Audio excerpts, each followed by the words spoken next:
I've got here a chute that I built in my backyard here, filled it with a bunch of rocks, and we're going to turn on the hose here in just a second.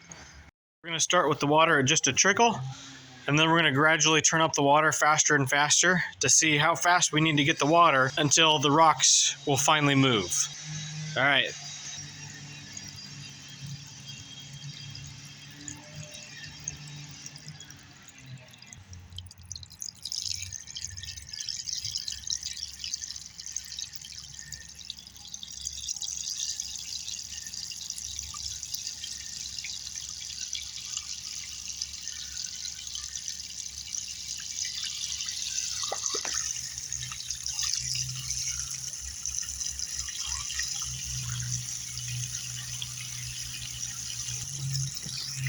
All right, so we're at full blast, and you can see, there's still no rocks moving. So I'm gonna speed up the water a little bit here.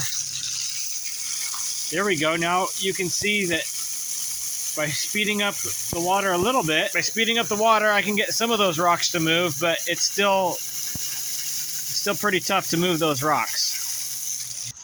So since the hose didn't do a good enough job, I've got garbage can full of water, and I'm going to dump it out so that we get a rush of water, and you can see just how fast we need to get the water to go before we can move some rocks. Okay, here we go.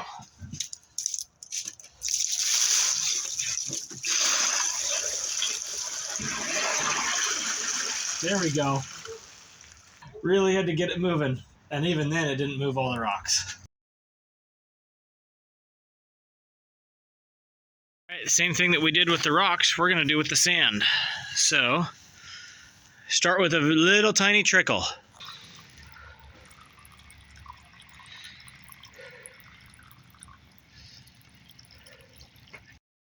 Oh yeah. Yeah, it's being eroded right there and deposited right there.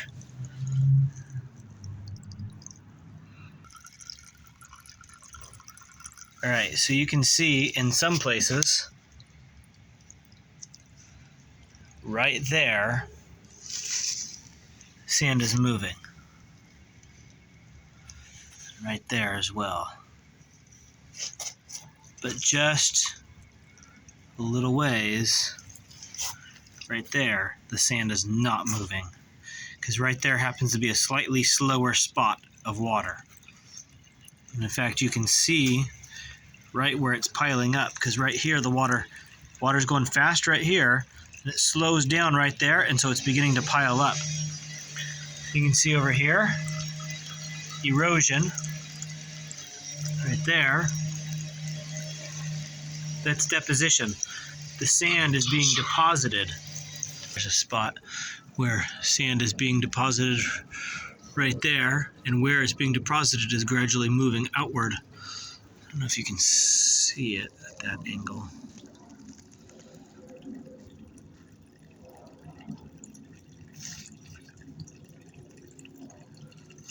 There's erosion going on right where the hose is.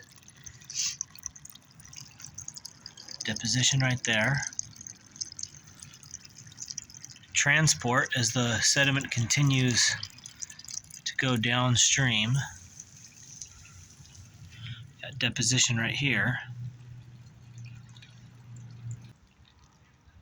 Now another thing I want you to notice is right here. There's mud. There's really, really fine grains, so small that you can't really see it, but you can see it kind of swirling and mixing. This is clay. Pretty similar to like modeling clay. It's kind of hard. It's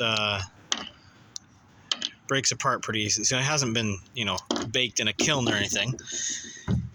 And so this is even smaller particles. This is also a sediment. In this case, it's been stuck together. So it's sediment, just like sand and gravel and boulders like we've been dealing with, but it's even smaller. So if the trend continues, remember the biggest particles require the fastest water to erode. And you turn down that velocity just a little bit and they deposit, and sand hardly takes any water velocity at all to erode, so we should see the same thing with the clay, right? Well, let's find out. There we go. Nothing's happening.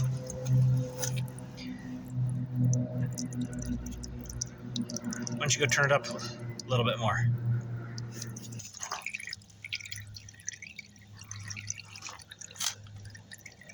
Still nothing. All right, go turn it up all the way. All right, there we go. All the way. Still nothing. Come take a look.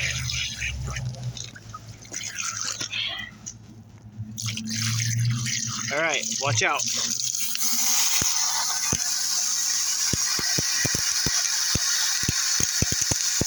Now, maybe you can see, maybe you can't see on the video, but the water has turned a little pink.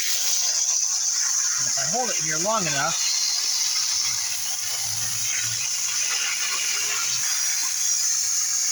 yeah, a groove developed.